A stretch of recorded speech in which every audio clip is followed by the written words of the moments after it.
This is Earth. We all love and know Earth because it's where we live. Duh. Somewhere on Earth is a place called Europe. And Europe is the place where we're going to be talking about today, where they had a revolution of no other.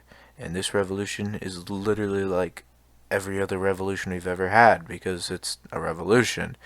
This revolution is the Greek Revolution. Now, this place, Greece, it looks like this. That's not Greece. That's the wrong Greece. This is Greece. Now, I assume, like me, when you think of Greek people or Greece, you probably think of toga-wearing, sandal-loving people drinking grape juice and worshipping the thunder god, Zeus.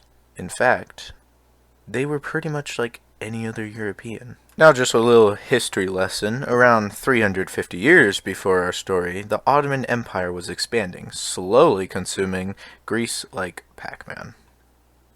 For the next 350 years of the Ottoman Empire controlling Greece and other locations, everything was mostly fine. Until the Ottomans attacked without warning or reason.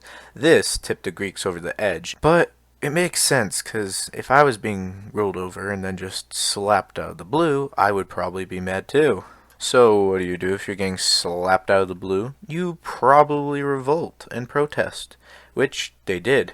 But nothing worked, really. They just had small ones that just probably made the Ottomans mad at them.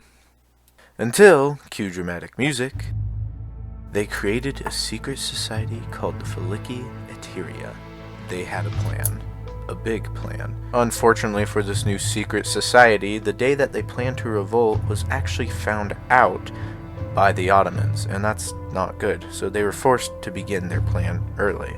There were 3 parts to this amazing plan. Part 1, they launched attacks on Ottoman-occupied cities like Constantinople, Moldavia, and... oh god, how do you say this? Peloponnesus.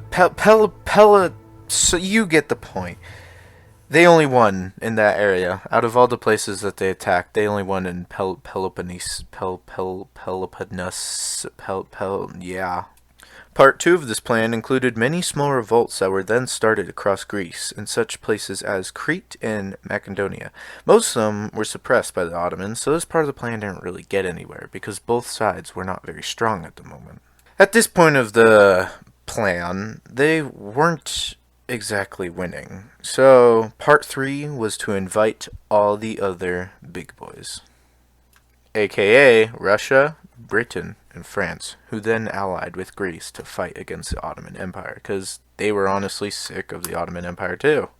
Part 4 is the final battle. The great powers set out their armies, turning the tides in the revolutionaries' favor, until the Ottoman Empire was forced to surrender. With the Ottoman Empire defeated, the Greeks were finally at peace.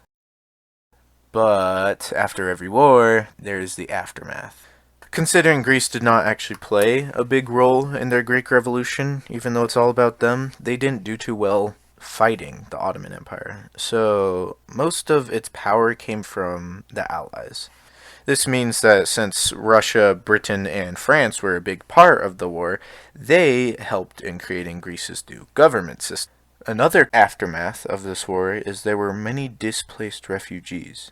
But in the end, during the London Conference and the Treaty of Constantinople, the final borders were put in place and Prince Otto was established as the new king of Greece.